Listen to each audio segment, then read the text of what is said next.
Buenos días a todas y a todos, bienvenidos y bienvenidas al primer foro de calidad y equidad educativa de Educar 2050 de este año 2021. Tenemos el honor de contar con la presencia de Fernando Reimers, profesor de prácticas en educación internacional de la Universidad de Harvard, quien va a estar compartiendo con nosotros, presentando su último libro, Educación Global para Mejorar el Mundo. Bienvenido, profesor, y muchísimas gracias por elegir nuevamente Educar 2050 para compartir sus investigaciones y sus saberes. Les vamos a estar compartiendo en el chat el link gratuito al libro y también les vamos a estar enviando por mail a todos aquellos que se hayan inscrito a este foro. Tenemos también el privilegio de contar con la presencia de Silvina Birz, que es investigadora del CONICET y secretaria de Ciencia, Tecnología y Políticas Educativas del municipio de La Matanza, de Gabriela Sara, directora del Departamento de Educación de la Universidad Católica Argentina, y de Pablo Veramendi, director general de Google Argentina. Bienvenidos y muchísimas gracias también por acompañarnos hoy. Para nosotros es un gran lujo.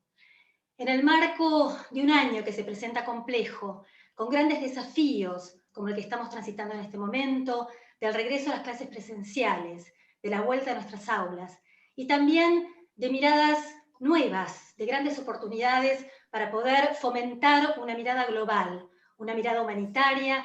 Desde Educar 2050 estamos muy agradecidos de poder compartir estos temas, estas cuestiones en nuestra primera conversación del año, en nuestro primer foro. Poder pensar, dialogar, aprender sobre esto de fortalecer capacidades vinculadas a lo emocional, a lo social, a la educación sobre los derechos humanos, a la educación para el cuidado del medio ambiente, a la educación para la paz. Todo ello que genera impactos positivos desde lo individual, pero especialmente benefician a las comunidades de pertenencia y, ¿por qué no?, al mundo todo. Así que, en síntesis, poder conversar sobre educar a ciudadanos globales con una mirada integral por un mundo mucho más sustentable y especialmente mucho más amigable con el otro. Así que nuevamente gracias por estar acompañándonos en esta mañana, en esta conversación. Gracias, seguramente nos están acompañando de todas las provincias a lo largo y ancho del país y de varios países hermanos de la región. Antes de darle la palabra a Manuel, decirles que va a haber un espacio después de las exposiciones, del intercambio, de las reflexiones, va a haber un espacio para que ustedes puedan hacerles preguntas al profesor Reimers en la sección preguntas y respuestas. Y allí luego vamos a relevar con el equipo de Educar 2050, vamos a compartir con el profesor y vamos a tratar de contestar la mayor cantidad posible en el tiempo que tenemos para poder cumplir con la agenda de hoy. Nuevamente, gracias, bienvenidas y bienvenidos, y ahora sí le doy la palabra a Manuel Álvarez Tronchet, presidente de Educar 2050. Adelante, Manuel. Muchas gracias, Flor. Buen día a todas y todos. Es un lujo, como ella dijo, estar hoy junto a ustedes presentando un tema de fondo en el marco de una oportunidad importante para la Argentina, que es el regreso a clases. Estamos comenzando el ciclo lectivo 2021 y no solo estamos hablando del regreso a clases, sino de qué clase de regreso necesitamos, queremos y tenemos que trabajar para la mejora de la educación de nuestro país. Justamente lo hacemos en el espacio que nos permite el profesor Reimers con un nuevo libro de su obra tan prolífica, que nada menos trata de una educación global para mejorar el mundo. Voy a hacer una brevísima introducción al libro y a las ideas que de allí se paran, para luego darles la palabra en este orden. Primero vamos a hablar con Gabriela Sara, luego con Silvina Birz y luego con Pablo Veramendi. La verdad que es un lujo tenerlos a ustedes tres en este panel, Gabriela, Silvina, Pablo. Muchas gracias y me interesa mucho compaginar las diferentes ideas que vienen de sus buenas cabezas, porque creo que le va a aportar mucho a esta discusión y a este conversatorio que nos plantea el profesor Reimers. Respecto al libro, el libro comienza con una idea que viene transmitiendo el profesor Reimers desde hace muchos años, que tiene que ver con los desafíos y oportunidades que se presentan al mundo educativo, exceden las fronteras de los países. tenemos una serie de desafíos que tienen que ver con el mundo, con nuestra ciudadanía global. Precisamente lo que nos pasa hoy, la pandemia, es un ejemplo extraordinario en este sentido, donde de diferentes lugares del planeta necesitamos trabajar colaborativamente para solucionar este problema. Pero lo mismo pasa con una serie de desafíos y quiero solo detenerme en algunos de ellos para que entendamos la línea que impone este libro y sobre la cual vamos a conversar. Uno es el cambio climático, que sin duda significa para todo el planeta un desafío por nuestra pequeñez, por nuestro lugar en el universo y por el cuidado que tenemos que tener de nuestra casa. Otro es la ciencia y la tecnología. Fíjense lo que ha sido el año 2020, la aceleración en el uso de la tecnología para la educación y una insistencia que tiene el profesor Reimers en mirar estos temas desde una ciudadanía global donde todos podemos hacer algo para el mejor uso de esta tecnología, y lo vamos a discutir en este foro con un representante del empresariado y la tecnología como es Pablo Veramendi. Hay otro de las cuestiones que a todos nos tienen preocupados y que exceden las fronteras de los países y sobre lo cual tenemos que trabajar en la educación, que es la democracia y la paz, es decir, los gobiernos del mundo. Sobre todas estas cuestiones hay una necesidad muy clara en la ciudadanía y en las sociedades de todos los países, que es educar distinto, empezar a educar hacia el futuro, empezar a darnos cuenta de aquellas habilidades y aquellos conocimientos que se necesitan para enfrentar este desafío de la ciudadanía global. Esto significa que los estudiantes deben comprender estos temas que exceden las fronteras de cada país y además interesarse, y de hecho, si ponemos al alumno en el centro, es algo que ellos expresan y que bien ha tomado el profesor Reimers, en el sentido de que su interés es trabajar en estos temas, se interesan, están evidentemente ilusionados, pero necesitan de los conocimientos y de las habilidades suficientes para ser arquitectos de su propia vida. Y quiero remarcar en esta arquitectura de su futuro, porque es algo que el profesor Reimers insiste, y creo que hace justamente al gran objetivo que tenemos todos en la educación. Educar no solo se limita a la transmisión de conocimientos, sino a las habilidades necesarias para poder aplicarlos. Y ahí está el pensamiento crítico, ahí está la arquitectura de un nuevo estudiante hacia el futuro.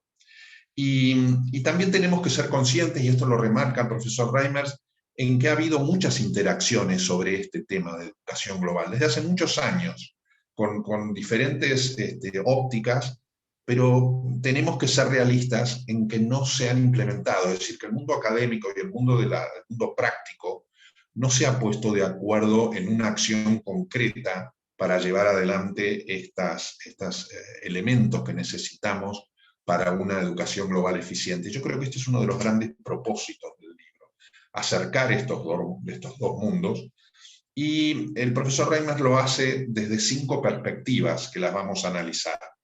La perspectiva cultural, la perspectiva psicológica, la perspectiva profesional, la perspectiva institucional y la perspectiva política.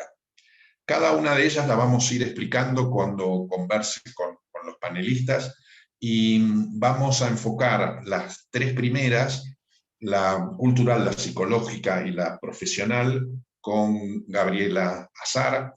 Gabriela tiene un enorme conocimiento de estas cuestiones, ha trabajado en políticas públicas con respecto a los currículums y con respecto a la formación docente, con lo cual me da mucho honor y mucho lujo poder hablar con vos, Gabriela, de estos temas. Así que te paso una primera pregunta general sobre el libro, qué te ha parecido, qué has encontrado de relevante, y si podemos empezar entonces también con estas perspectivas que analiza Fernando en su obra. Muchas gracias, Manuel. Bueno, muy buenos días a todos. La verdad que para mí es un enorme gusto poder participar, Fernando Reimers, de la presentación de este libro en sociedad, y además es un gusto hacerlo con amigos como Silvina, por supuesto Manuel y bueno, Pablo. y Flor, no quiero dejar a nadie afuera. Manuel, vos ya has dado unas pinceladas muy interesantes que están establecidas de alguna manera en la parte más introductoria del libro. A mí me gustaría hacer como un recorrido, ustedes me van a ir avisando el tiempo para no excederme, y esto me parece que es importante justamente para poder lograr en esta dinámica luego un intercambio directo con Fernando, y que tiene que ver con la estructura que ha logrado Fernando para generar estas cuestiones que vos has comentado vinculado a lo que es educación global para mejorar el mundo y cómo impulsar la ciudadanía global desde la escuela. Entonces, respondiendo a tu pregunta, Manuel, hay como una primera aseveración que a mí me gustaría hacer y creo que está muy bien escrito, muy bien marcado, muy bien delimitado, con un lenguaje muy profundo desde el punto de vista académico, pero también que puede comulgar perfectamente con lo que tiene que ver con el lenguaje pedagógico al interior de las instituciones educativas, y que tiene que ver con esta clara definición de qué es la educación global, por qué esta educación global tiene cometido prioritario mejorar al mundo, cómo se logra que esta educación global pueda adentrarse en las prácticas institucionales de la escuela para que todos los estudiantes de alguna manera logren, tanto niños como adultos, esta capacidad de ciudadanía global. El prólogo del libro lo hace nada más ni nada menos que Howard Gardner, todos ustedes lo conocen, es un investigador, un profesor, padre de la teoría de las inteligencias múltiples, y es muy interesante la cualificación que Gardner hace, y que quiero parafrasearlo textual, cuando él dice que la educación debería ser global, debería ser, como dijo también Manuel recién, para todo el mundo, y tiene que estar al servicio de una población conectada globalmente. Este es un tema central que seguramente después Pablo va a poder profundizar, porque esto tiene un fuerte impacto en todo lo que hace las tecnologías hoy de la información y de la comunicación, que nos permiten, como ahora, estar a todos interconectados en tiempo real. Este libro, dice Gardner, es muy innovador, tiene claras raíces en la práctica educativa, y agrego a lo que dice también Gardner, que hay algo que es muy interesante, y que es esta mirada multisectorial, polifacética, sistémica que Fernando logra dar entre esta vinculación de lo que vos decías, Manuel, el mundo académico que mira con investigaciones lo que es la educación global, y que uno podría encontrar alguna bibliografía al respecto que Fernando también suele citar a lo largo del desarrollo de su obra, esta inconsistencia de que lo académico no comulga con la práctica profesional, y creo que uno de los ejes prioritarios y objetivos del libro es ver cómo se logra esta vinculación estrecha que necesitamos a nivel mundial, a nivel global, vaya esta palabra, entre lo que es el mundo académico y el mundo de la práctica profesional. Es muy interesante el recorrido para que este cometido prioritario se logre, y que reiteradamente Fernando lo nombra y lo toma en los distintos capítulos del libro vinculado a qué es este objetivo central, y por supuesto cómo lograr institucionalizar prácticas de esta competencia de ciudadanía efectiva al interior de las instituciones educativas. Hace un recorrido en 164 páginas con un lenguaje que es maravilloso, que es súper claro. Decíamos el otro día con Silvina, de una lectura que te invita a seguir recorriéndolo, a no lentificarlo, realmente se lee con mucho gusto, con mucho placer, porque además utiliza muy bien la manera de escribir, conceptualizando, pero también ejemplificando, y también ahondando en distintos tipos de aportes bibliográficos que permitan de alguna manera tomar cursos de acción efectivo para ver cómo poner esto en diálogo con las escuelas. Hay un primer capítulo introductorio que hace referencia justamente a un enfoque multidimensional de la educación global. Un segundo capítulo que refiere a qué es la educación global y por qué la educación global hoy es importante. Fíjense el día en el cual estamos presentando este libro, esto que Manuel decía con respecto a un problema que hoy es global, el tema de la pandemia, que ha hecho que necesariamente todos, independientemente de nuestros contextos socioculturales, independientemente de nuestras políticas públicas educativas y las diferencias que hay entre los distintos países, tengamos que buscar comunes denominadores que nos permitan resignificar qué es lo que vale la pena enseñar en este contexto. Y creo que Gabriela, de alguna manera, sí. perdón, justamente para seguir tu hilo, y antes de entrar en las perspectivas, me gustaría darle un minuto la palabra a Fernando, porque justamente tocaste el corazón del libro, el porqué de la educación global. Y me gustaría escucharlo a Fernando, que lo he escuchado ya varias veces y lo explica tan bien. Fernando, discúlpame la interrupción. Si no te preocupes, Manuel, pero si no te importa, ¿por qué no terminamos de escuchar a Gabriela, que estaba en un hilo muy interesante? Y cuando ella termine, yo hago lo que tú me dices, ¿te parece? Perfecto, antes de las perspectivas, ¿te parece? Venga, sí. Adelante, Gabriela. Quiero entonces retomar algún tema que se plantea en el capítulo 1, que me parece interesantísimo, porque Fernando hace referencia a cómo educar a estudiantes para que desarrollen las competencias necesarias que les permitan adaptarse al mundo que les ha tocado vivir. Y en este punto vuelvo sobre un tema que recién estaba comentando. Él dice, no hay una teoría o teorías sobre la educación global que puedan tener una conexión visible y eficiente con la práctica. Creo que este es uno de los retos más importantes que tenemos hoy en la educación sistemática, en la educación formal, también podríamos decir en lo no formal e informal, pero fundamentalmente hablando de la escuela, que Fernando lo toma como esa institución creada para transmitir críticamente la cultura de la sociedad, pero con sentido formativo. Una escuela que tiene que comulgar con los datos que aporta hoy la realidad. ¿Para qué, dice él? Justamente para que sea relevante lo que los chicos aprenden, para que se asombren, para que sean creativos y para que puedan de alguna manera, dice, no solo dar respuesta a los grandes problemas del mundo que se presentan hoy, sino fundamentalmente también para que sean capaces de profundizar en su propio proyecto de vida, y de vida, de planificación de vida y de proyecto de vida futuro. Y en esto hago una conexión y me parece que es muy importante, porque creo que es recuperar el sentido más profundo que tiene la educación humanista y personalista. Entonces aquí se plantea un desafío en este capítulo muy importante, en donde Fernando dice, bueno, tenemos que ver cómo logramos conectar este mundo de este saber académico, podría agregar también de todas estas definiciones de la política a veces curricular que no logran comulgar ni con lo que en realidad los niños y jóvenes necesitan para estar situados en este mundo presente y para poder entonces proyectar su futuro. El capítulo 2 es muy interesante.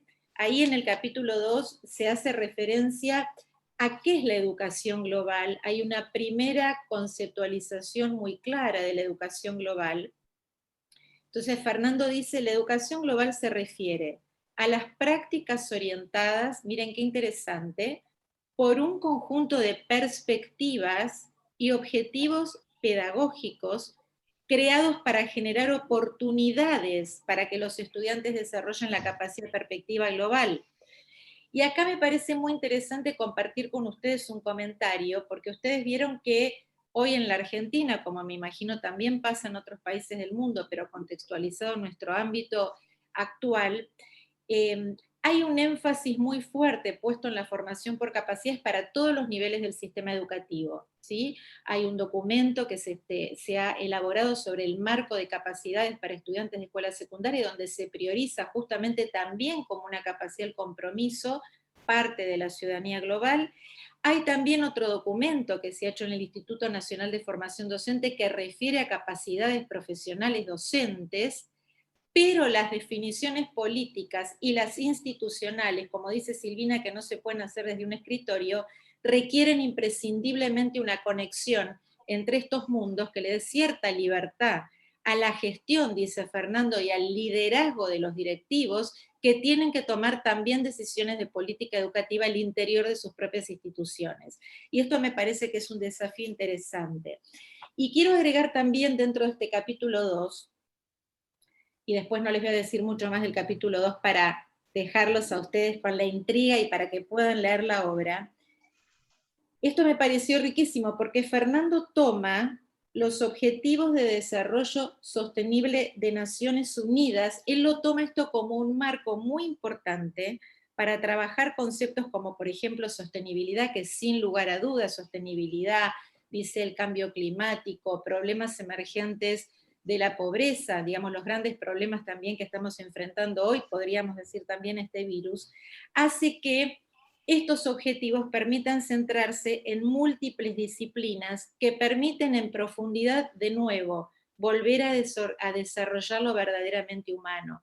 Entonces, todo el impacto que tienen hoy las realidades en términos de lo que son los valores, las normas de convivencia, los objetivos vinculados a todo lo que tiene que ver con lo socioemocional como eje sustentable para poder lograr estos cometidos centrales. Antes entonces de empezar con las perspectivas, Manuel, ¿querés que le pase la palabra a Fernando? Yo creo que sí, Fernando, sería interesante. Con mucho gusto. Yo estaba encantado escuchando a Silvina. Qué lujo. Quiero darle las gracias a Florencia, a Gabriela, a Silvina y a Pablo por esta oportunidad esta mañana.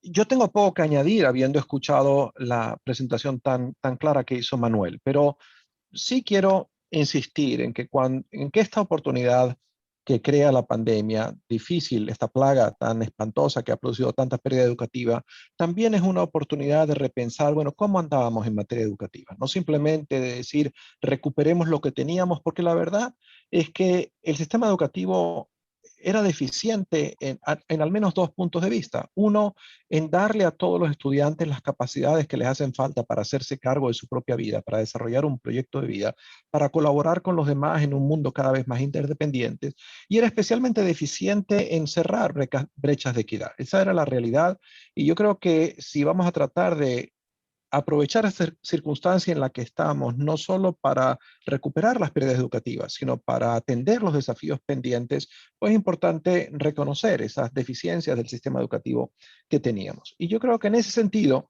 si uno mira, por ejemplo, la información recogida por la Organización de Cooperación y Desarrollo Económico en las encuestas de PISA, uno se encuentra que por lo menos un tercio de los estudiantes dicen que no le ven sentido a su vida. Y uno se encuentra que otro tercio de los estudiantes dice que en la escuela son víctimas de acoso, de bullying por parte de sus compañeros. Y uno se encuentra que hay por lo menos un tercio de los estudiantes que son infelices con su vida. Y yo creo que los educadores tenemos que preguntarnos por qué. Y mi impresión es que parte de la respuesta tiene que ver con la manera en que enseñamos. Cuando uno mira encuestas también de la OCDE, de Talis, en las que les preguntan a los profesores, ¿y usted cómo enseña? Uno se encuentra dos mundos que coexisten. Un mundo donde los profesores en verdad saben lo que les toca hacer para hacer una buena instrucción que consiste en transmitir contenido, una instrucción centrada en el profesor. La mayor parte de los profesores preparan sus clases, explican los objetivos de sus clases, explican cómo una clase se relaciona con la clase anterior, etc. Donde hay un enorme vacío es en la cantidad de profesores que involucran a sus alumnos en tareas de alta complejidad cognitiva que requieren que colaboren y que requieren que colaboren sobre un tiempo prolongado. Es decir, las actividades precisamente que nos hacen falta para atender a desafíos nuevos como el de cómo vivir y cómo trabajar en pandemia. Entonces uno se da cuenta que el porcentaje de profesores que se plantean siquiera promover pensamiento crítico de parte de sus alumnos es bajo y es muy heterogéneo entre países. Que el porcentaje de profesores que involucran a sus alumnos en proyectos de grupo es un tercio en promedio en la OCDE. Que el porcentaje de profesores que involucran a sus tareas en proyectos que requieren que colaboren durante un periodo prolongado es muy poquito. Que el porcentaje de profesores que se atreven a dejar que sean sus alumnos los que decidan cómo resolver un problema es ínfimo. Entonces, creo que eso, ahí está parte de la explicación de por qué los estudiantes terminan concluyendo que esta educación a la que están recibiendo en verdad está bastante desconectada del mundo en el que les toca vivir. Y la razón por la que yo encuentro tan inspiradores los objetivos de desarrollo sustentable es porque nos dan la oportunidad de abrir ventanas en la escuela al mundo. Es decir, no, si es que esto no es un mundo paralelo, el de la escuela. Esto es una institución que fue creada para ayudarnos a entender, a comprender y a mejorar ese mundo. Y por supuesto que es difícil decir, bueno, ¿y cómo hace uno una pedagogía que ayude a entender estos objetivos? Porque el desafío no es decir que los estudiantes puedan reconocer que hay un objetivo que se llama un mundo sin pobreza, un mundo sin hambre. El desafío es que desarrollen las competencias para construir un mundo sin pobreza. ¿Qué quiere decir eso en la práctica? Para referirme al cambio climático al que se refería Manuel. Cuando uno revisa una tarea que he hecho recientemente, todos los currículos de preparar para el cambio climático, se dan cuenta, primero, que están todos basados en transmitir el conocimiento sobre la ciencia del cambio climático, lo cual es necesario, pero es como la base en la jerarquía de Bloom de lo que hace falta conocer. Lo que hace falta conocer, por ejemplo, Bill Gates ha estado trabajando en los últimos 7 años, buscando tecnologías nuevas que nos permitan revertir cambio climático. ¿Cuál es un ejemplo de ellas? Tecnologías para disponer de los desechos humanos. Ustedes fijan la manera en que la mayor parte de quienes nos escuchen seguramente disponen de desechos humanos es con inodoros basados en agua, al que tiene acceso 10% de la población mundial. Si uno extendiera esta tecnología al 100% de la población mundial, el impacto ecológico del desperdicio de agua que eso representaría sería espantoso. Entonces Gates ha estado buscando cómo hacemos inodoros que no requieran agua. Eso es un ejemplo. Y eso lo que requiere son capacidades de invención, capacidades de ingeniería, mucho más que conocer la ciencia del cambio climático, es tener la capacidad realmente de reinventar el mundo.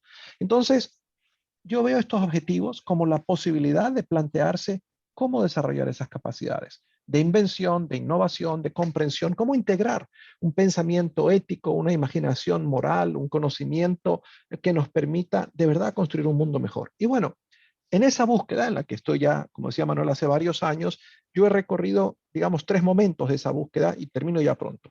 El primero es el que empecé hace 7 años cuando con mis colaboradores desarrollé un currículum que se llama el Curso Mundial, un currículum alineado con estos objetivos, 350 unidades, diseñado inicialmente para una red de escuelas de élite globales, las escuelas Avenues, donde yo tenía la impresión en aquel momento que si uno cambiaba el currículum, cambiaba la escuela y cambiaba el mundo. ¿Y qué fue lo que el libro fue muy bien recibido? En el primer año se han vendido 20.000 copias, pero la gran aprendizaje de esto fue lo que el libro no decía. Y lo que el libro no decía es, ¿y cómo cambia uno la escuela para que pueda enseñar estas cosas? Digamos, mi supuesto hace 7 años era que el currículum solo era suficiente. Y lo que me di cuenta es que el currículum requiere 2 cosas adicionales, una estrategia de cambio de la cultura escolar y formas de desarrollo de capacidad de los profesores. Y entonces, bueno, esa fue la tarea de la versión, digamos, 2.0 de esto, empoderar a estudiantes para mejorar el mundo en 60 lecciones, que es básicamente 3 cosas. Una explicación de cómo pasa uno de estos objetivos a desarrollar capacidades y de ahí un currículum, una estrategia de cambio escolar y un ejemplo, un prototipo. Pero ahí también me quedé corto. Es decir, el resultado de aprender de la gente que trató de incorporar ese currículum es que me di cuenta que para llevar a escala, para producir cambios sistémicos, alineando sistemas educativos con una visión verdaderamente empoderadora, lo primero que hace falta es una herramienta de comunicación, porque una reforma educativa en el fondo es un ejercicio en el que mucha gente tiene que entenderse. Y para entenderse con el otro, lo primero que uno tiene que poder hacer es ponerse en su lugar. Y para poder ponerse en su lugar, tiene que poder ver el mundo desde su mirada. Y claro, es naive suponer que todos vemos el mundo de la misma manera. Entonces, esa es a lo que aspira a contribuir este libro, es nombrar cuáles son 5 maneras de pensar el cambio educativo, con 2 propósitos. El primero, muy simple, el poder tener un poco más de empatía, el poder entendernos con los demás. Y el segundo, con la idea de que si uno mira el cambio simultáneamente desde 5 perspectivas, tiene una visión más compleja. Decía Goethe, ese gran escritor de la Ilustración, que la persona que habla un idioma ve el mundo con un ojo y que lo que nos dan 2 ojos es la posibilidad de ver profundidad, la posibilidad de tener perspectiva. Y si uno extiende esta metáfora, lo que nos dan las 5 miradas que ofrece el libro, pues una perspectiva más completa. Esa es toda la intención Bueno, del libro y la reflexión del libro. Gracias, Manuel. gracias, Fernando. Vamos a retomar con Gabriela justamente sobre estas miradas que tú anunciaste y te doy la palabra, Gabriela, para mirar posiblemente tu opinión sobre las 3. Bueno, creo que Fernando ha dado bastantes pinceladas interesantes que permiten introducirlas, y voy a tratar de ser sintética porque así le damos lugar a Silvina y a Pablo y tenemos el tiempo de que nos están compartiendo con nosotros este magnífico espacio puedan también hacer sus preguntas o comentarios. A mí me parece que es sumamente interesante porque esto que acaba de explicar Fernando de alguna manera pone en evidencia esto que ha logrado de generar esta mirada multifacética respecto de cómo lograr esta interacción profunda entre lo que está escrito y lo que hay que hacer efectivamente en la escuela. Y cómo es necesario repensar la estructura organizativa sobre lo que basa la práctica institucional escolar, que muchas veces no es permeable a que se puedan ir generando este tipo de readecuaciones, sumado a las exigencias que seguramente Silvina después va a poder comentar y ahondar más, que plantea la política pública, sobre todo curricular, para los distintos niveles del sistema educativo. Entonces, ¿cómo lograr que permee todo esto nuevo en una cultura institucional que no logra dar respuesta a estos procesos que se requieren de cambio? Entonces hay un capítulo 3 que es muy interesante, que los invito a que realmente lo lean y lo profundicen, que tiene que ver con una perspectiva cultural y la educación global, que de alguna manera Fernando lo ha comentado. ¿Qué sabemos sobre los contextos en los cuales se desarrolla la educación, tanto en el macrosistema como en lo micro? ¿Cómo logramos de alguna manera también, aún teniendo comunes denominadores y objetivos comunes vinculados a lo que es la educación global y el desarrollo de la capacidad de ciudadanía, para que esto pueda realmente permearse en el ámbito de las instituciones, teniendo en cuenta los distintos contextos, las distintas comunidades, las distintas religiones, los distintos perfiles formativos docentes, los distintos marcos identitarios que tienen las escuelas, los distintos proyectos educativos institucionales? Fíjense todo lo que hay que mirar a la hora de pensar en esta reconversión, pero creo, y esto agrego, que es un momento de nuestra vida social y cultural muy propicia, fruto de esta pandemia que nos implica necesariamente a todos y que requiere nuestro mayor esfuerzo creativo para poder de verdad resignificar estos espacios. El cuarto capítulo es una invitación a pensar en la perspectiva psicológica y la educación global, y esto me dejó pensando, ¿no? Qué riqueza, ¿no? Más allá de esta diversificación de procesos cognitivos que también de alguna manera en el prólogo Howard Gardner hace de este libro, invita a tratar de pensarlo, porque ¿cuánto sabemos los directivos o los docentes acerca de cómo aprenden los niños? Más allá de tener claros ciertos perfiles evolutivos, ¿hasta dónde de verdad, cuando las autoridades políticas o cuando los directivos de las instituciones decimos que enseñamos por capacidades, de verdad estamos entendiendo qué operaciones lógicas y metodológicas de pensamiento pone en juego un niño, un joven, un adulto, cuando de verdad tiene que aprender capacidades? Y en este sentido, un pequeño paréntesis que me parece muy interesante, porque bueno, la verdad que es riquísimo el capítulo, se hace una muy buena clarificación desde lo conceptual y diría también desde lo metodológico, estratégico, vinculado a cuáles son esas habilidades centrales y cómo esas habilidades tienen que comulgar con este nuevo contenido global, que es el que definitivamente va a permitir que se pueda generar este cambio para lograr esta cultura de aprendizaje global y comunitario. Pero hay un énfasis importante puesto en que hay temas específicos y perspectivas que todas las disciplinas, independientemente de cuál sea su enfoque epistemológico, su objeto de estudio, tienen que poder tener, y que es el desarrollo de la creatividad, las habilidades socioemocionales, las competencias cognitivas interpersonales e intrapersonales que definitivamente la escuela las tiene que enseñar. A compartir se enseña, a amar se enseña, no son solo sentimientos intrínsecos de la persona humana, y la escuela tiene que poder, dice Fernando, conectarse también con estas realidades para hacerlo mucho más efectivo. Es más potente que hoy la educación, de cara a este nuevo siglo, permita globalizar procesos que nos permitan hermanarnos, porque después el dato conceptual sale y va de suyo, sobre todo en un mundo en donde estamos tan interconectados y hay que tratar de priorizar, dice, otras cuestiones. El quinto capítulo, que me parece interesantísimo, y acá me voy a detener unos minutitos, es el que tiene que ver con una perspectiva profesional y la educación global.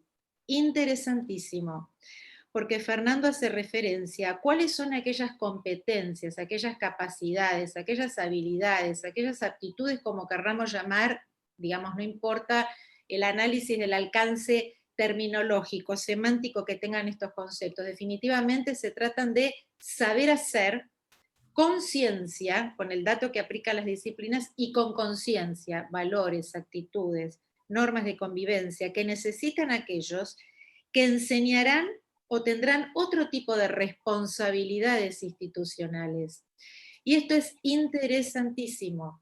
Y en esto creo, y permítanme que particularice un poco en el contexto de la República Argentina, estamos hoy atravesando un proceso de reconversión muy importante que arrancó ya desde el 2006 y que tiene que ver con esta profunda demanda de reconversión de la profesionalización docente, que priorice fundamentalmente, como estamos tratando de hacer en la Universidad Católica, la formación de habilidades, y una de esas capacidades tiene que ver con la perspectiva global, que ya el Alverno College se lo planteaba en la década del 70, pensando que cualquier profesional, y esto ya para el nivel superior, cualquiera sea el ámbito disciplinar de incidencia, tenía que poder desarrollar en sus estudiantes esta perspectiva global, que Fernando logra de una manera casi mágica brindar como oportunidades efectivas que permitan realmente tener caminos de acción para su implementación.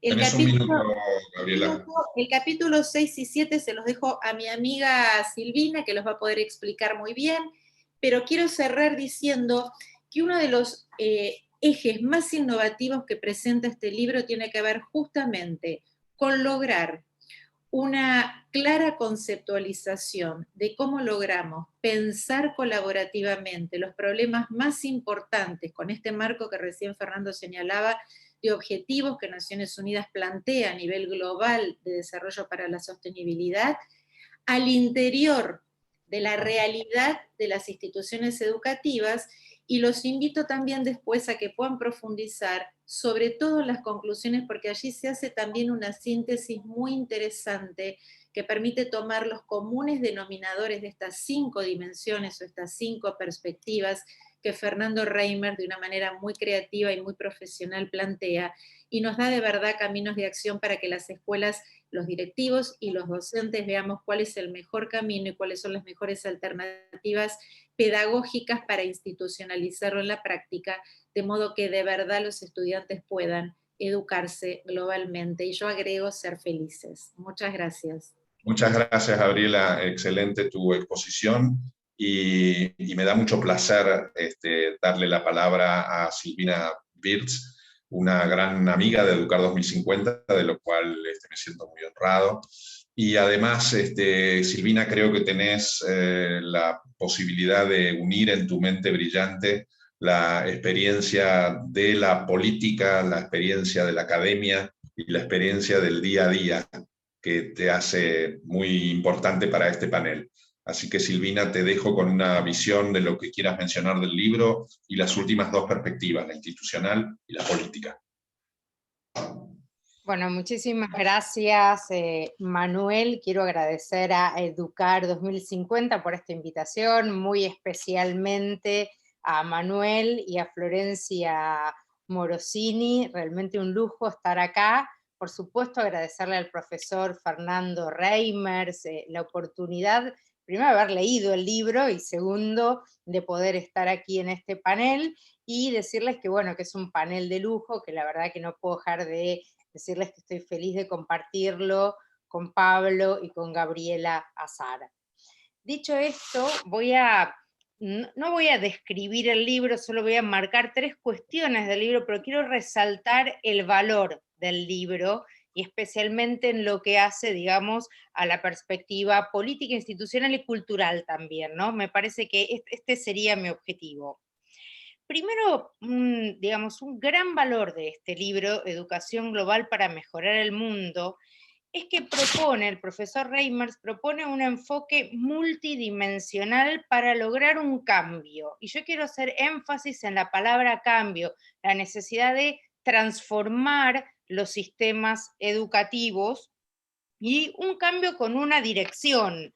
Es un cambio que tiene una dirección muy clara hacia la ciudadanía global. No es un cambio por un cambio en sí mismo, sino es un cambio hacia una dirección que creo que es clave, que es la educación global, la ciudadanía global. Ahora, ¿qué es la educación global en el libro? Acá sí hago una mini descripción, pero me parece importante señalar que no se trata de un retoque curricular, de agregar una materia más, de poner un contenido más, sino que, por el contrario, se trata de reorientar la tarea escolar digamos, de una perspectiva que valora contenidos que muchas veces ya están en el currículum, como lenguas extranjeras, el trabajo que señalaste vos, Manuel, para digamos, el cambio climático, la inclusión educativa como un tema clave, temas de acoso que mencionó recién el profesor Reimers, temas de tecnología como un tema clave que seguramente Pablo va a trabajar, que hacen a la educación global, que hacen a las nuevas perspectivas que tenemos que darle a la escuela.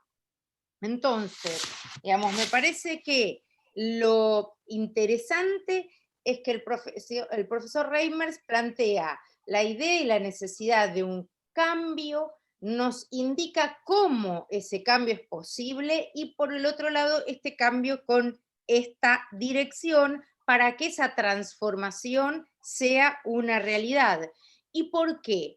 Porque en realidad nosotros venimos en la mayoría de los sistemas educativos de intentos de reformas y transformaciones, y hemos pasado por la reforma que han tenido distintos nombres, por ejemplo, Nueva Escuela en los 90, en realidad la Nueva Escuela viene de la década del 20, ¿no? Viene de muy anterior, pero se volvió a usar el nombre de Nueva Escuela en los 90, después se ha hablado de las escuelas del futuro, se ha llegado a hablar de nuevas escuelas del futuro, pero todo esto, y lo señala el profesor Reimers en el libro, después terminan siendo reformas que tienen un impacto muy menor y que terminan, digamos, siendo cooptadas por el sistema educativo tradicional. Y lo que él propone acá es la necesidad de considerar 5 perspectivas claves para que ese cambio, para que esa transformación de los sistemas educativos sea posible. Y a mí lo que me interesa justamente esto. ¿Qué necesitamos entender? ¿Qué necesitamos diseñar? ¿Qué necesitamos pensar en términos políticos, culturales e institucionales para que esto sea posible y para que no terminemos sumando reformas a lo que hemos dado llamar, o algunos teóricos han dado llamar, un museo de grandes novedades? Si uno mira la historia de las reformas educativas a lo largo del mundo, creo que se podría armar, esto parafrasea digamos, una canción de rock argentina, pero que habla de los museos de grandes novedades. Entonces me parece clave este tema, quería centrarme, digamos, complementando las perspectivas de las que ha hablado Gabriela en este punto. No voy a nombrar a las 5 perspectivas porque Manuel ya lo hizo, pero sí un tema, digamos, antes de entrar me parece clave que el libro va en la dirección de la ONU, ¿no? En la dirección de los Objetivos de Desarrollo Sustentable, que también los ha mostrado, nos ha ilustrado tanto el profesor Reimers, porque no es un intelectual sentado en un escritorio aislado de lo que está pasando, sino que esto es algo que se está promoviendo desde organismos internacionales y realmente le da, digamos, una capacidad de pensar y hacer al mismo tiempo. Entonces, me parece que la mirada del profesor Reimers en el libro es compleja y a su vez realista. Por ejemplo, en la perspectiva cultural, se preocupa por la necesidad de comprender, digamos, cómo la sociedad ve a los docentes y se pregunta, ¿es posible realizar una transformación si la mirada que la sociedad tiene de los docentes es una mirada o un imaginario o una percepción no muy buena?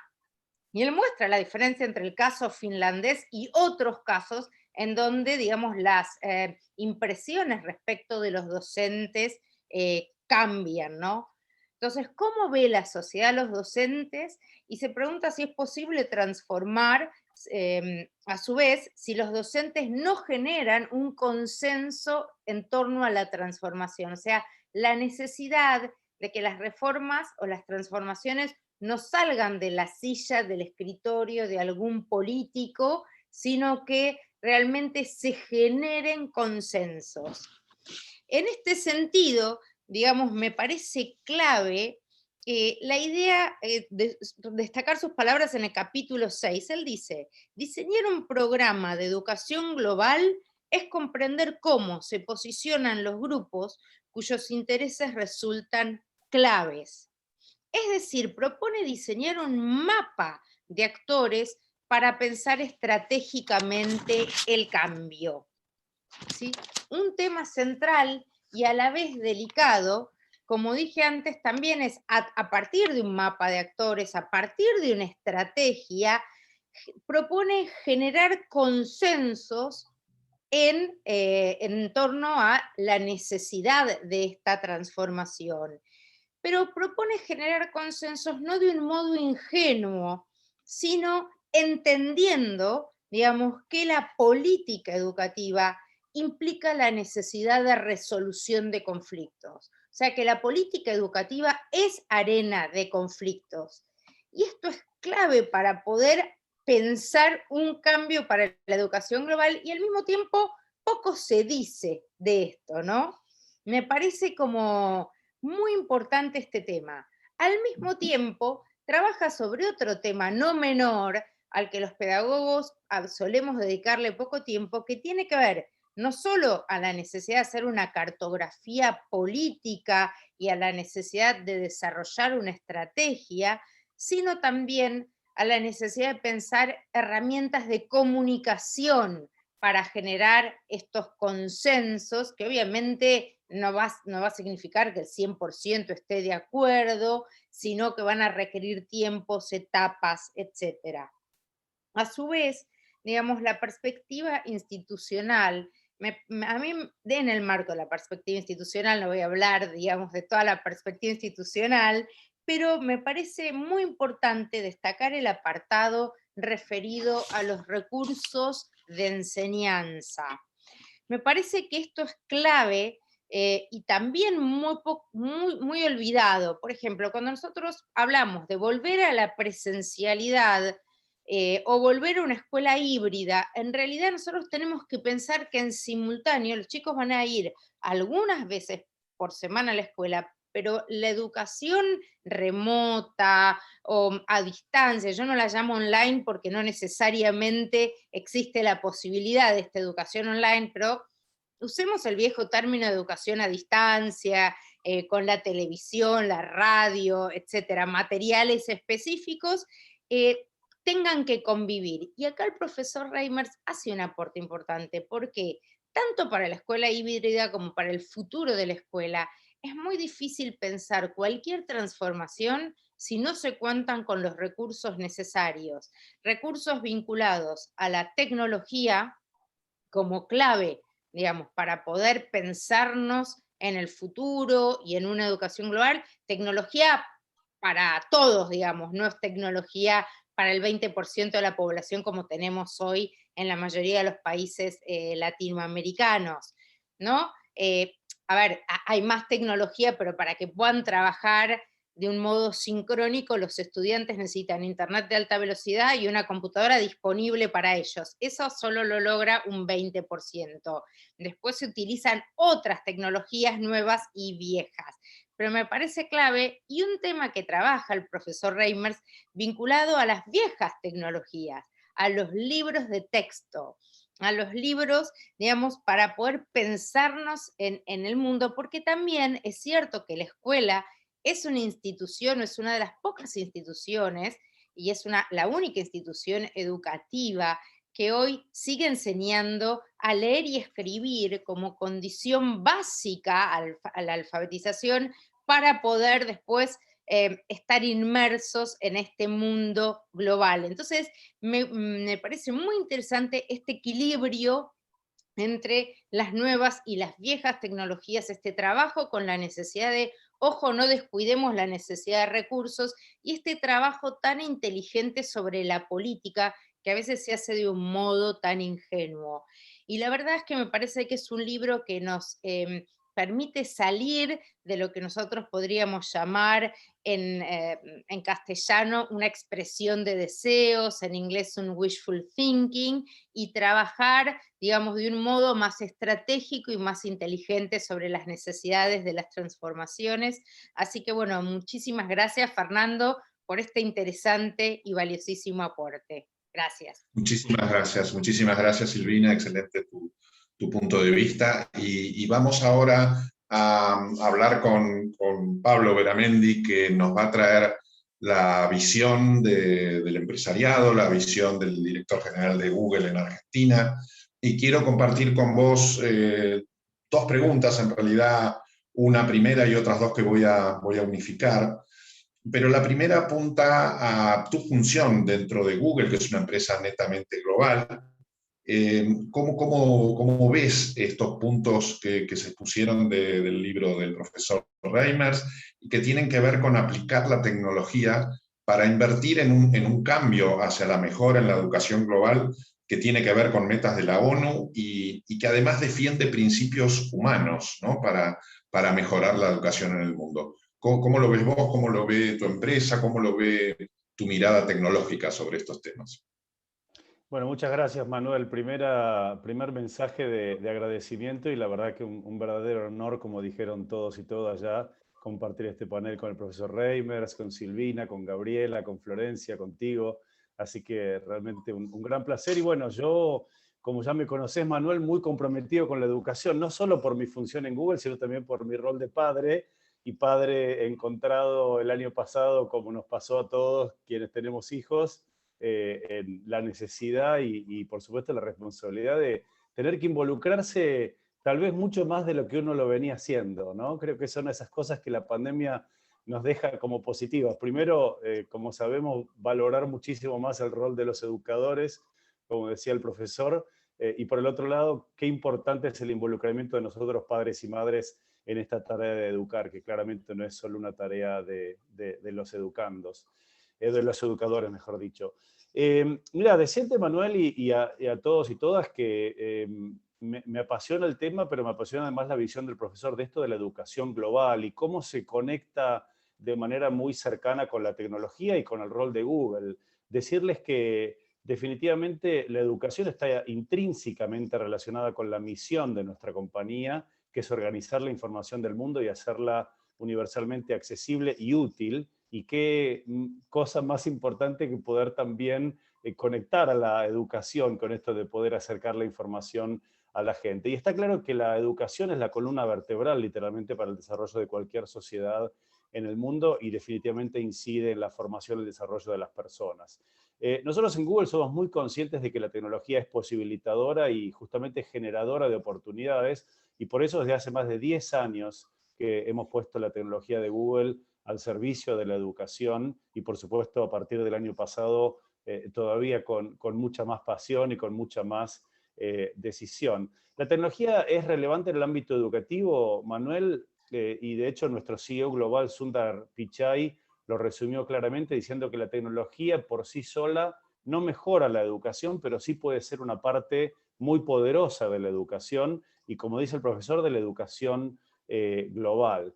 Y es por eso que nosotros basamos todas nuestras actividades enfocadas en la educación en 4 grandes pilares. La primera es la capacidad de generar nuevas capacidades justamente en los líderes para que lleven a la innovación, a la educación, esto que hablaba el profesor, ¿no? La posibilidad de generar nuevas capacidades, no solamente el reconocimiento de los problemas, sino luego capacidades que nos ayuden a resolver esos problemas. Esto es una parte y uno de nuestros 4 pilares. El segundo, empoderar a cada educador y a cada educadora dándoles herramientas que puedan utilizar volcadas a la educación. El tercero, muy importante, educar a cada alumno, justamente con estas herramientas que les permitan educarse. Y por último, seguir evolucionando cada día, poder aprendiendo, poder contar con la retroalimentación de todos con los quienes trabajamos para ir mejorando. Y déjame cerrar con un par de conceptos. El primero es, si entendemos que el 65% de los que hoy son alumnos van a tener mañana trabajos que hoy no existen, qué importante es definitivamente como decíamos, el rol de la educación, y finalmente qué importante es el rol de la educación cuando entendemos, y creo que acá medianamente coincidimos, que la virtualidad en cierta medida ha venido para quedarse, y es allí donde nosotros hemos volcado una cantidad importante de programas el año pasado y años anteriores también, como Potrero Digital, pudiendo dar allí capacidades de marketing digital. Hemos entregado grants a organizaciones como Junior Achievement para poder llegar a comunidades con limitaciones socioeconómicas con capacitaciones, y los programas Crecer con Google para jóvenes y Crecer con Google más amplio, donde en el programa de Crecer con Google para jóvenes damos oportunidades de inserción laboral y con mucho entrenamiento en lo digital a jóvenes que tal vez no tienen las mismas posibilidades que otros de llegar a esa oportunidad laboral. Y Crecer con Google hemos dado decenas de miles literalmente de entrenamientos, inclusive a educadores, como para poder justamente, digamos, fortalecer esas habilidades que necesitamos en estos momentos. Bueno, un lujo escucharte, Pablo. Voy a aprovechar un poquito más tu experiencia con los dos sombreros, ¿no? Tanto como empresario, como Google, pero también como padre. Y te quería preguntar, dentro de lo que fue 2020, que ya algo nos contaste, ¿qué desafíos ves hacia 2021? Porque me imagino que esta nueva realidad que mencionabas y que hace a la educación híbrida o mixta va a significar una serie de desafíos también para Google. Y en este marco también quiero preguntarte como padre y como empresario, ¿cuáles fueron las resistencias que viste? Porque evidentemente tuvimos una experiencia de lujo, llamémosle, con respecto a lo que fue la aceleración del uso de la tecnología en el año 2020, producto de la necesidad.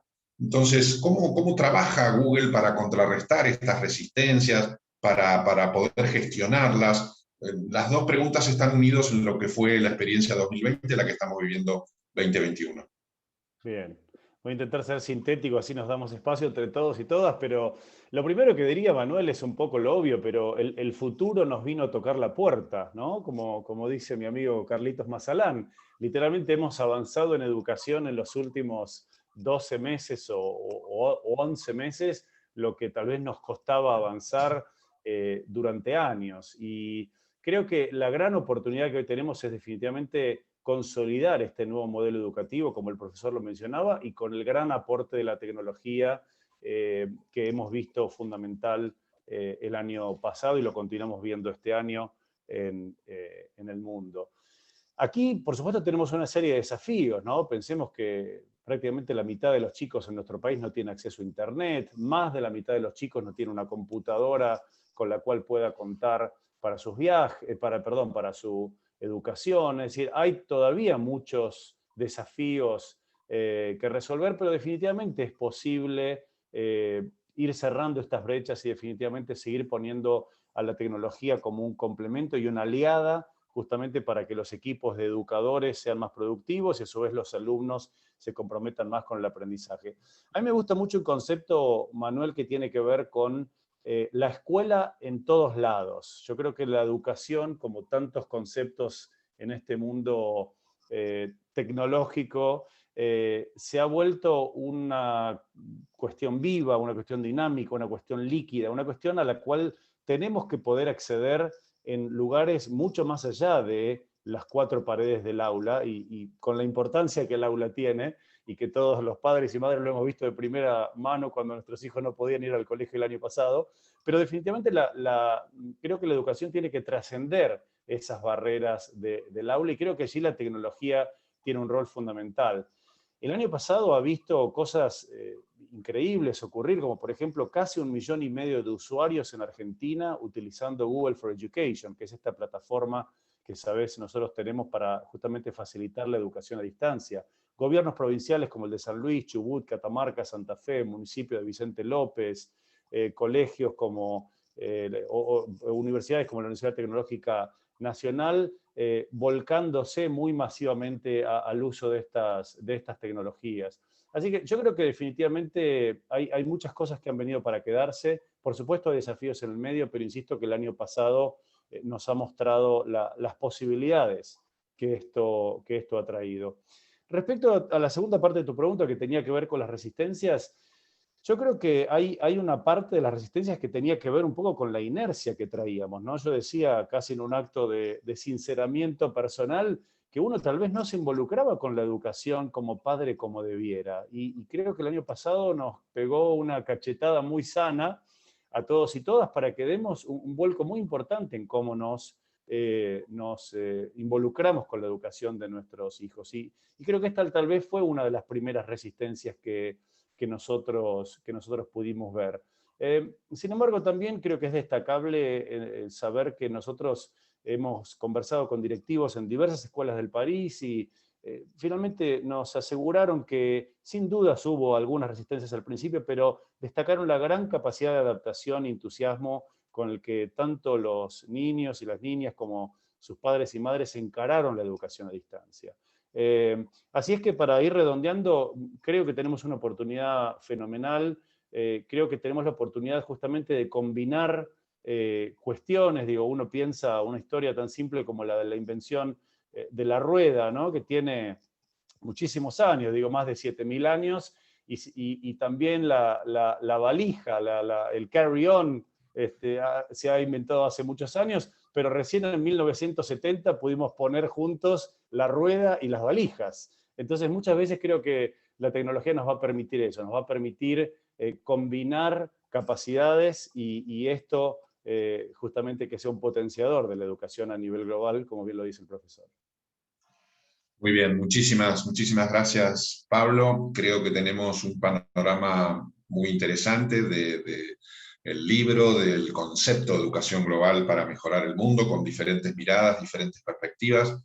Fernando, si te parece, quiero escuchar tu reflexión sobre cómo viste esta presentación, algo que quieras agregar, y luego vamos a pasar a algunas preguntas que tienen los asistentes y que ya estamos ordenando. Así que, Fernando, te dejo con esta reflexión final. Muchas gracias, Manuel, y muchas gracias a Gabriela, a Silvina y a Pablo por esas intervenciones tan estimulantes realmente y tan interesantes. Mira, yo lo único que quiero agregar es lo siguiente, pensando en por dónde empezar, porque uno podría decir, pero esta propuesta de transformar los sistemas educativos enteros para ciudadanos globales parece tan ambiciosa que es para otros y no para mí. Y yo creo que es valioso recuperar algunas de las lecciones que hemos aprendido en esta pandemia. Desde mi punto de vista, yo he estado en los últimos 12 meses estudiando cuál ha sido la repercusión de la pandemia en materia educativa y sigo estudiando y escribiendo sobre el tema. Y yo creo que definitivamente, si tuviera que resumir cuál ha sido ese impacto, es un vaso medio lleno y medio vacío. A lo mejor más lleno que vacío. ¿Dónde está la parte valiosa de la pandemia? La enorme colaboración y creatividad que esta pandemia ha generado. Y colaboración no solamente a través de los canales tradicionales, digamos, jerárquicos de entrega del servicio educativo, sino abriendo la escuela al resto de la sociedad civil. Lo decía Pablo cuando decía, yo como padre me he involucrado más en la educación. Esa experiencia que él ha tenido, la han tenido muchísimos padres, de lo cual pueden salir dos cosas valiosas que yo espero que no se pierdan al término, una vez lograda la inmunidad, digamos, colectiva. Primero, que los padres conocen mucho mejor lo que están aprendiendo sus estudiantes, lo que hace la escuela, y que los maestros conocen mucho mejor las condiciones en las que viven los niños y quiénes son esos padres, y ha habido mucha más posibilidad de aprender a colaborar. Y esto es importantísimo. La idea no es nueva, pero la verdad es que en muchos sitios las escuelas hacían unos muros enormes que hacían muy difícil esa colaboración. Y eso es bueno. Yo creo que para algunos niños esta pandemia ha significado la posibilidad de aprender de otra manera, de encontrarle el sentido a su aprendizaje, de hacerse cargo de su aprendizaje, de estudiar de forma autónoma. Desafortunadamente, esa no ha sido la experiencia de todos los niños. Hay niños cuyas, por una parte, condiciones de vulnerabilidad social ha hecho que este año ha sido un año de enorme estrés, porque los padres perdieron el empleo, porque vivían en zonas donde la posibilidad de contagio era muy alto, porque no tenían la conectividad mínima para acceder a estas formas alternativas. Entonces, si uno dice, y bueno, ¿hacia dónde empuja esto al sistema educativo? En verdad lo empuja en dos direcciones contradictorias. Por un lado, a algunos niños les da la posibilidad de saltar de verdad al siglo XXI en lo que significa hacer un aprendizaje autónomo. y a otros niños los lleva al riesgo de abandonar siquiera esa escuela del siglo XIX a la cual tenían acceso. Yo creo que ahí debe estar una gran prioridad colectiva de las sociedades de decir, esto no es aceptable. El que las pandemias haga a sistemas y a sociedades que ya eran muy desiguales de comienzo, todavía más desiguales, no es aceptable no solamente desde el punto de vista ético. Una de las bases de una democracia, de su legitimidad, es dar igualdad de oportunidades. Es que esto va a agravar desafíos sociales que precedían a la pandemia de gobernabilidad y de viabilidad de la democracia. Pero no hay duda de que la pandemia ha permitido que los profesores colaboren más que nunca, no solo con sus colegas, con colegas en sitios diferentes dentro de su país y entre países. Y esto es muy bueno. Hay un famoso estudio de la innovación titulado, el libro se llama El efecto Medici. Se llama el efecto Medici porque habla de la Florencia de hace 6 siglos, cuando los Medicis dirigían la señoría en Florencia, en donde Florencia hace una cosa extraordinaria al término de la pandemia italiana del 1300 y pico. En vez de hacer lo que hacían todas las demás ciudadelas, que era gastarse el dinero que tenían y que no tenían en armas para tratar de pelear por conquistar rutas comerciales, Lorenzo de Medici dice, vamos a hacer otra cosa, la verdad no tenemos plata para estar gastando en eso, vamos a invertir en las artes y en la ciencia. Y convierte a Florencia en un sitio que da acogida a Leonardo da Vinci, a Miguel Ángel, a Rafael, a Maquiavelo. Y de la interacción de esta gente que empiezan a verse atraídos como un imán a esta ciudad que se plantea como una ciudad creativa, cuando eso no se lo está planteando ninguna ciudad, sale nada más y nada menos que el Renacimiento italiano. Bueno, esta idea de que la creatividad es el producto casi inevitable, de permitir conversaciones y comunicación e intercambio entre gente que ve el mundo de otra manera, la han experimentado por primera vez, diría yo, muchos profesores a escala masiva, gracias a las tecnologías de las que hablaba Pablo y a otras. Y eso es muy bueno y espero que no se pierda. El que el profesor ha descubierto que las soluciones a sus problemas no vienen del gobierno, el gobierno está demasiado lejos, que las soluciones están en su capacidad de trabajar con otros, construyendo saber profesional a los desafíos que tiene y aprendiendo de otros. Eso es muy positivo. Entonces, para regresar eso al tema de cómo hacer escuelas globales, lo que trata de hacer este libro y los anteriores que yo he producido es facilitar el que redes de profesores puedan producir ese efecto Medici. ¿De qué manera? Haciendo una cosa de la mayor sencillez. Todo currículum más o menos ambicioso está basado sobre 2 hipótesis. Si yo enseño A, mis estudiantes aprenderán B. Y si mis estudiantes aprenderán B, las consecuencias para ellos, para sus familias, para sus comunidades serán X, Y y Z, ¿verdad? Tendrán más productividad, serán ciudadanos más participativos, aumentará la innovación en sus sociedades, se consolidará la democracia. Pero ¿qué pasa con esta hipótesis? Que para muchos profesores, son solamente los profesores más reflexivos, los que se dan a la tarea de sentarse y decir, déjame evaluar. En verdad, cualquier profesor, cuando enseñamos, lo que estamos haciendo son experimentos. Experimentos de si yo hago A, yo espero que pase B, y si pasa B, yo espero que la consecuencia sea X, Y, Z. Pero son pocos los profesores que evalúan los experimentos, y cuando los evalúan, lo hacen en la intimidad de su cabeza. Es decir, este conocimiento es tácito, es privado, es personal. Y no hay manera de construir una profesión sobre la base de conocimiento tácito y privado. Es decir, ¿cuál es la diferencia entre el conocimiento privado y la improvisación? El gran salto entre una preprofesión y una profesión es cuando este conocimiento se hace público y está sujeto al escrutinio de los demás con procedimientos conocidos y aceptados por todos. Y eso es lo que trata de hacer el libro, de dar unas herramientas muy sencillas, sea la herramienta que dice cómo pasa uno de estos objetivos a desarrollar un marco de competencias de un egresado y cómo construye uno un itinerario de experiencias de aprendizaje que lleven al estudiante de ser un novicio en kinder a ser un experto. Entonces, esa es la intención. Y luego los otros protocolos son los protocolos que les permiten a las escuelas, al utilizar herramientas parecidas, colaborar. Y entonces, ¿eso qué posibilita? Eso posibilita que las escuelas se asocien unas con otras en redes que de verdad aprendan juntas, en donde cada integrante de esa red pueda tener acceso del conocimiento que tienen los otros miembros de la red y contribuir a ese conocimiento. Y ese es el gran desafío y la gran oportunidad de nuestros tiempos, construir un verdadero sistema educativo en donde las escuelas pueden ser instituciones que aprenden de su experiencia y de la experiencia de los demás.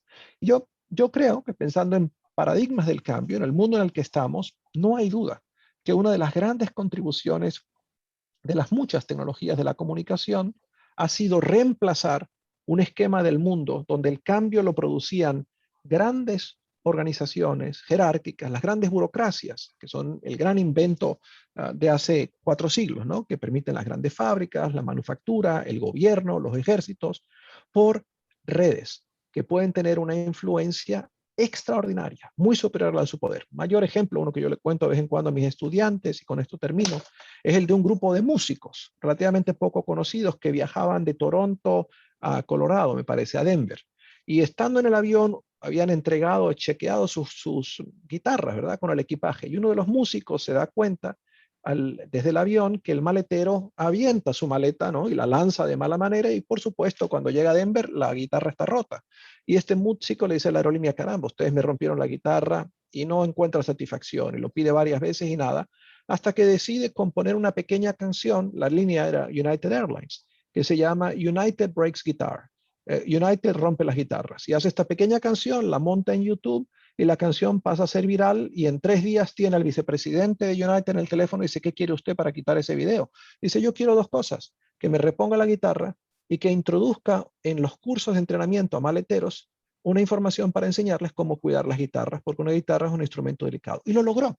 Entonces, si usted analiza este caso y dice: caramba, ¿cómo es posible que 4 músicos relativamente poco conocidos logran que una multinacional cambie sus políticas de entrenamiento del personal como resultado de un video? Ese es un ejemplo del poder que nos dan las tecnologías para que grupos relativamente pequeños tengan una influencia extraordinaria. Y ese poder también lo tienen las escuelas y lo tienen los profesores. Y si uno canaliza, por supuesto, ese poder se puede usar para cosas terribles. Ese es el poder que utilizan los terroristas también, que utiliza ISIS para tener en algunos casos un poder que desafía al Estado.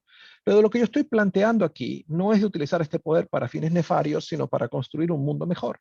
Y estoy proponiendo que utilicemos ese poder de las redes, que en el fondo es la premisa sobre la que está basada Educar 2050, es la premisa en la que está basada diciendo: hay un gran poder en la sociedad civil, en los educadores organizados, de hacer inclusive las cosas que el Estado no tiene la capacidad de hacer, porque los estados se mueven despacio, porque los estados no tienen el monopolio de la innovación, porque los estados a veces son más el problema que la solución, y es muy importante en una democracia y en una sociedad del siglo XXI que cada uno haga lo que le toca, y ese cada uno tiene hoy en día mucho más poder que nunca por esas tecnologías. Y yo espero que este libro sirva como una herramienta de comunicación, como una invitación para que cada uno haga lo que le toca para transformar a las escuelas de manera que ellas también hagan lo que les toca, que es preparar a los jóvenes para que le encuentren sentido a su vida, para que desarrollen un proyecto de vida y para que tengan la capacidad de asociarse con otros en aras de ir construyendo un mundo mejor. Y esto no significa que cada estudiante sola tenga que hacer esto, sino que cada uno haga lo que está a su alcance, y lo que está a su alcance es mucho, conectado con los demás, ¿no? Es decir, yo creo que esto es un proyecto de sociedad, de una sociedad orientada por un marco, desde mi punto de vista, ético y muy deseable, como el de los Objetivos de Desarrollo Sustentables, que es un mundo en donde cabemos todos y donde nos relacionemos con los demás sobre la base del reconocimiento de la dignidad fundamental de cada ser humano, de sus derechos, y donde nos relacionamos con este planeta de una manera que es también sustentable. Muchísimas gracias, Fernando. La verdad que el cuarteto que hemos escuchado, ya que estamos hablando de música, Gabriela, Pablo, Silvina, Fernando, nos han dado buena música, y esto ha estimulado muy buenas preguntas inteligentes que vamos a tratar de filtrar y formular, y que le voy a dar la palabra a Florencia para que las haga y puedas contestarla, Fernando. Adelante, Florencia.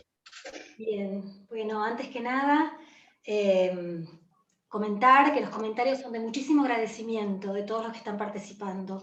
Agradecimiento al intercambio, a las intervenciones de Gabriela, a las intervenciones de Silvina, de Pablo, decir que Google se ha transformado en un elemento esencial para los educadores en esta coyuntura, y felicitando y agradeciendo especialmente al profesor Reimers. Voy a compartir algunas preguntas, que en todo caso se las hago todas juntas, profesor, porque están articuladas entre sí. Un poco ya lo estuvo contestando, compartiendo con sus reflexiones recientes, pero no quiero dejar de hacerlas en cumplimiento de lo que han compartido los que están participando hoy. Adolfo Navajas nos dice: ¿cuáles son los incentivos necesarios para avanzar con su enfoque? La educación, como la conocemos, responde aproximadamente a necesidades de la revolución industrial y desarrollo económico y responde al desarrollo de las democracias. ¿Cuáles son los impulsores hoy de su enfoque de educación global? ¿Cuáles son los incentivos para que directivos, docentes, padres, alumnos lo adopten? Gracias. Eso nos dice Adolfo. Y en relación a esto, Daniela nos dice, en relación a la implementación de la educación global como decisión estratégica, y como gestión de cambio institucional, ¿cuáles son sus opiniones y sugerencias respecto a su puesta en marcha cuando la urgencia y emergencia actual complejizan la proyección de una transformación estratégica? Y finalmente, estas serían como dos preguntas en la misma línea, y le voy a hacer dos preguntas que tienen que ver con otra línea que también hizo referencia al tema de los estados, al tema de la gestión política e institucional, y dice Eve, ¿podremos aspirar a que estos pensamientos se encarnen en políticas educativas nacionales? En algunos casos han planteado cuando los gobiernos no están haciendo mucha fuerza en esto. Y Joaquín, ¿tienen los sistemas educativos de Latinoamérica los recursos necesarios para estos cambios?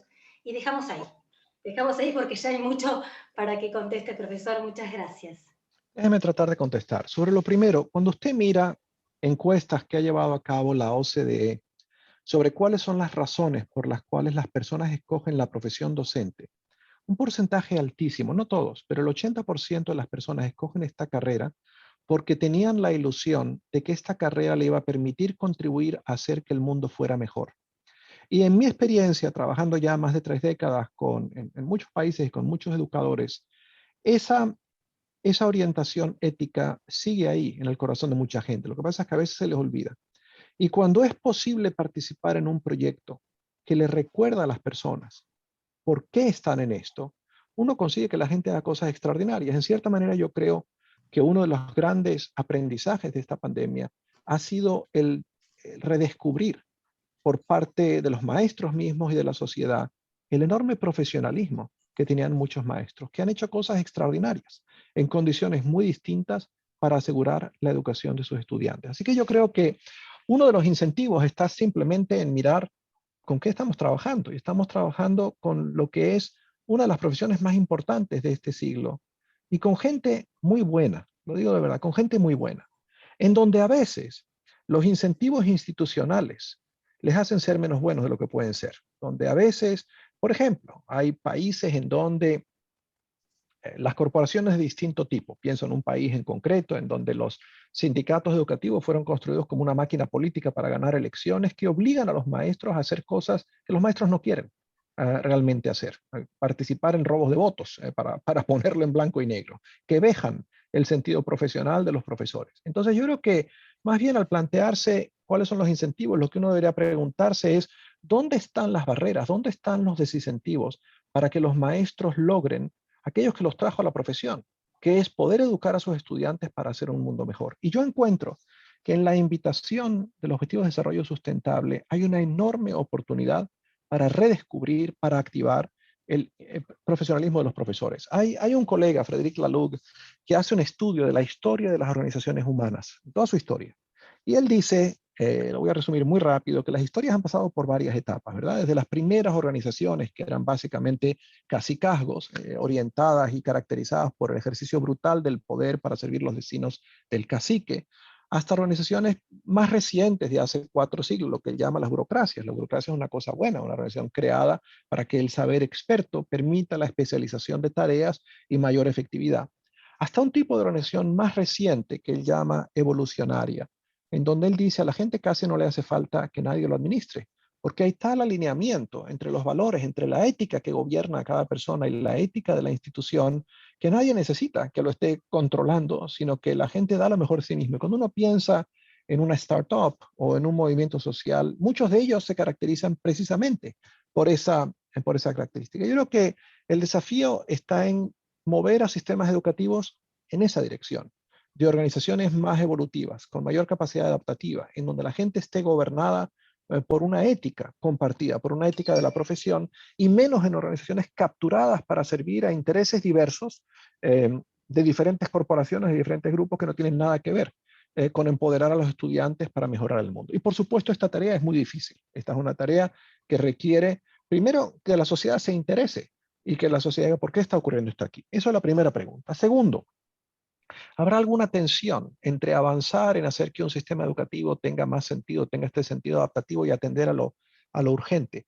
Yo creo que esa es la oportunidad que nos dio la pandemia. La pandemia puso de relieve, por ejemplo, en muchos sitios, que ningún niño, ninguna niña puede aprender con miedo, puede aprender con estrés. Que la primera prioridad era asegurar el bienestar de los niños, que lo primero que tenían que hacer los profesores con niños de cualquier condición era comunicarles: tú me importas, yo estoy aquí, ¿cómo estás? Es decir, puso sobre el relieve la importancia del desarrollo socioemocional de los niños, socioafectivo, lo que no es una idea nueva, pero es una idea sobre la cual no actuaban muchos sistemas educativos que se han convertido en una especie de embudos para empujarle contenidos a los niños, en vez de convertirse en instituciones que permitan el desarrollo integral de los niños.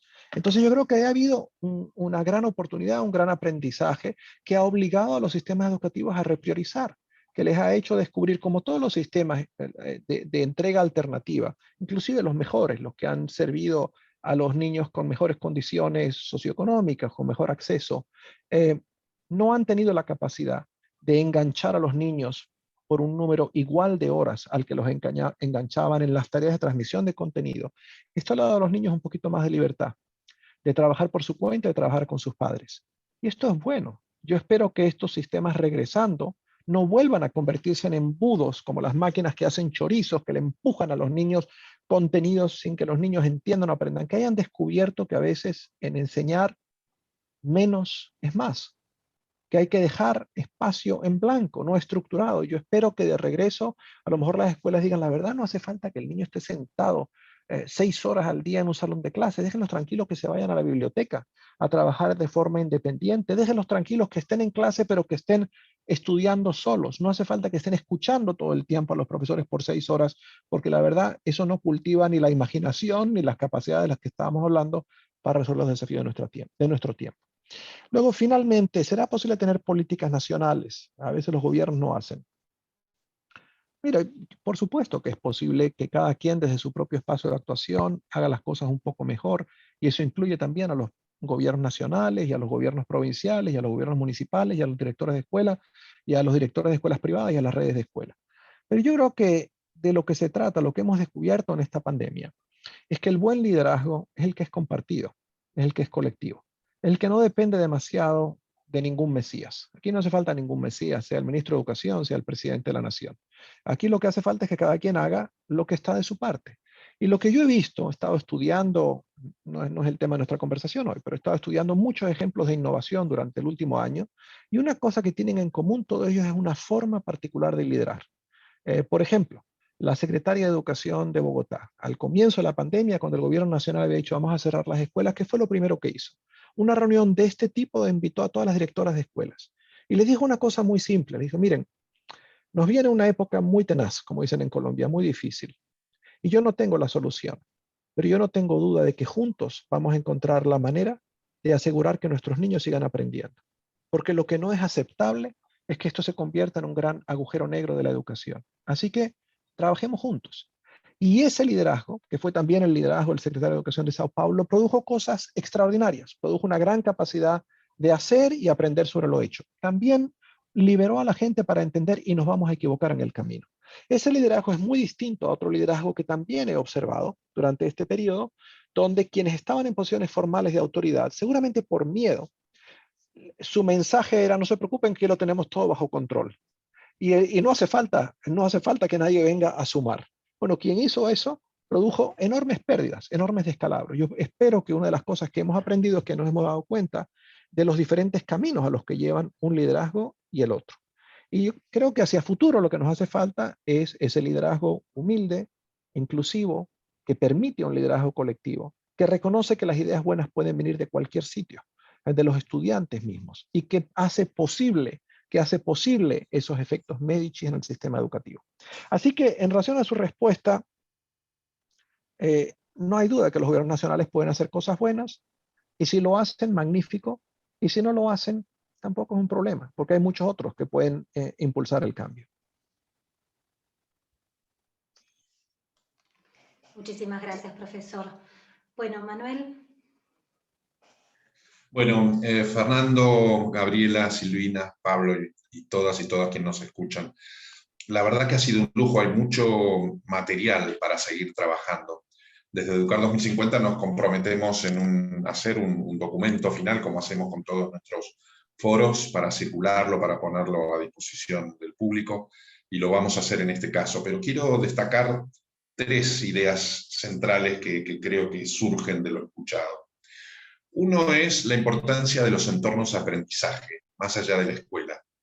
Creo que la pandemia, la tecnología, el desafío que nos hace el profesor Reimers de su libro, tiene que ver con los nuevos entornos de aprendizaje para superar fronteras, superar la frontera de la escuela, superar la frontera del país y comenzar a pensar en este mundo pequeño, en este planeta Tierra pequeño, que necesita de esas habilidades y conocimientos para enfrentar una educación global y para mejorar la educación. La segunda es hacia qué apunta la educación global. Evidentemente apunta hacia el desarrollo, pero apunta especialmente hacia la paz. Y creo que en casi todas las habilidades y conocimientos que necesitamos para formar a estos estudiantes del siglo XXI, vamos a concluir en la relevancia de educar para la paz interna en nuestros países, para la paz externa, y para el desarrollo futuro con los cambios que se avecinan y que necesitan de este traspaso de fronteras, como decíamos recién. Y el tercer punto que señaló el profesor Reimers es que la pandemia nos hizo poner en prioridad. Nos hizo poner en prioridad a las niñas, niños y jóvenes, y nos hizo poner en prioridad la educación, porque creo que esto también está surgiendo de las preguntas que leyó Florencia. Nos dimos cuenta, el problema se nos trasladó a las rodillas de madres y padres y de tanta comunidad educativa que existe en el mundo. Entonces, me parece que esto invita a una enorme reflexión sobre lo que significa tener el foco en la prioridad de la educación, en nuestros países, en nuestras actividades profesionales, en nuestras empresas, porque para educar se necesita a toda la tribu. Creo que esta manifestación que nos dijo el profesor Reimers, que a veces para educar mejor se necesita enseñar menos, tiene que ver que para aprender más a veces se necesita también la mitad del vaso lleno. Creo que eso nos deja este foro y vamos a comprometernos a compartir con ustedes las conclusiones. Muchísimas gracias a todos y los liberamos, y ha sido un lujo poder compartirlo con todos. Muchísimas gracias. Muchas gracias, Manuel. Muchas gracias a todos. Un abrazo enorme. Gracias.